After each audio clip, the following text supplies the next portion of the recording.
జో అచ్యుతానంద జో జో ముకుంద రావే పరమానంద రామ గోవింద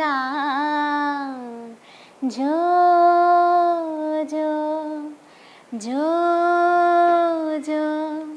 ఈ జోలపాట ఎవరికో కాదు, కర్ణాటకలో ఉన్న ఎమ్మెల్యేలకు.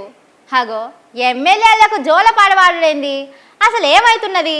నువ్వెందుకు జోలపాట పాడుతున్నావు అని పరిచయం కాకుండ్రి. ఈ వార్త చూడుండ్రి. రాజు తలుచుకుంటే దెబ్బలకు తక్కువనా చెప్పుండ్రి. అట్లానే లీడరు తలుచుకుంటే అలా కావాల్సింది నిమిషాలలో చేసుకుంటారు. ఇప్పుడు కర్ణాటకలో కూడా గదే అవుతున్నది. పాపం ఎమ్మెల్యేలు అందరూ అసెంబ్లీకి వచ్చి పబ్లిక్ కోసం మెదడంతా ఖరాబుగా ఆలోచన చేసి కాళ్ళు నొయ్యంగా నిలబడి నోర్లు నొయ్యంగా మాట్లాడుతున్నారట. పెయ్యిల షుగర్లు బీపీలు ఉన్నా గానీ పబ్లిక్ కోసం పానాన్ని కూడా లెక్క చేస్తలేరట. అందుకే కర్ణాటకలో ఉన్న కాంగ్రెస్ సర్కారు వాళ్ళు ఓ ఉపాయం చేసిర్రు. ఇగో అసెంబ్లీలో ఇసొంటి ఆరాం కుర్చీలు పెడుతున్నారు. ఇంట్లో కూర్చుంటే మంచిగా అరికాలు కాంచెల్లి నడినెత్తిన దాకా మసాజ్ చేసినట్టు అవుతుంది. ఎమ్మెల్యేలు పగటీలు తిన్నాక ఓ అరగంట సేపు ఈ కుర్చీలో పండుకోవచ్చట.